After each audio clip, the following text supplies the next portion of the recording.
विचार महत्वाचे विचार ऐकून घ्या. सर्वांना प्रेरणादायी दुसरीच्या जगी आज आपण येथे सर्वजण एका महान व्यक्तित्वाची जयंती साजरी करण्यासाठी एकत्र जमलो आहोत. ते म्हणजे भारताचे शिल्पकार, संविधानाचे जनक डॉक्टर बाबासाहेब आंबेडकर. जिथे ज्ञानाचा प्रकाश तिथे अंधाराचा नाश, जिथे ज्ञानाचा प्रकाश तिथे अंधाराचा नाश.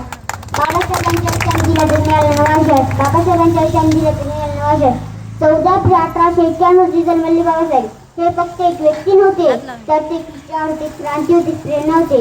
त्यांनी आयुष्यभर अन्यायाविरुद्ध लढा दिला आणि प्रत्येक व्यक्तीला समाज हक्क मिळवून दिले. ना भीती ना हार ना कधी थांबले पाऊल, ना भीती ना हार ना कधी थांबले पाऊल.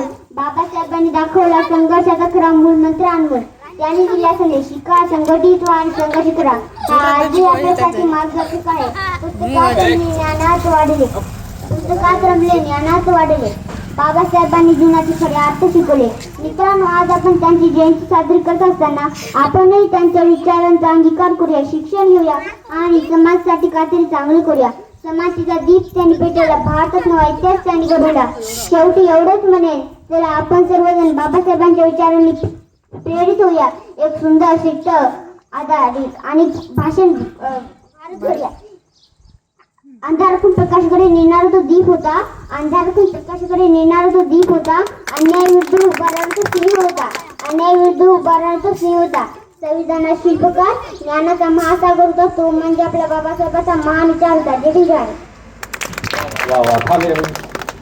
हे बघा, आता येणं की नाही आयुष्यामध्ये येणं कलेक्टर होणारा, तुम्ही असेच बसणारा. आतापासून इथं प्रयत्न करा की डॉक्टर बाबासाहेब आंबेडकर समजून सांगायचा. थँक्यू बेटा, थँक्यू. हा, तुम्ही लक्षात घ्या. तुम्ही तिचं भाषण सुद्धा ऐकायला तयार नाही, तुम्ही भांडून घ्यायला, तिचं कौतुक करा. हिनं उद्याचे कलेक्टर आहे, कलेक्टर आले की लक्षात. हार टाकायचं, हार टाकायचं.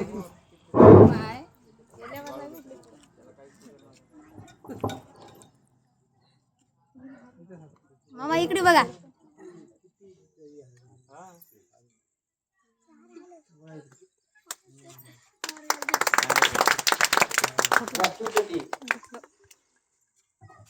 खूप खूप खूप तुझे अभिनंदन. तू अशीच स्टेज गाजवत राह आणि जीवनामध्ये अधिकारी नक्कीच तू होणार, याबद्दल शंका नाही. परत एकदा तुझे खूप खूप अभिनंदन. यानंतर कोणी चिमुकली पैकी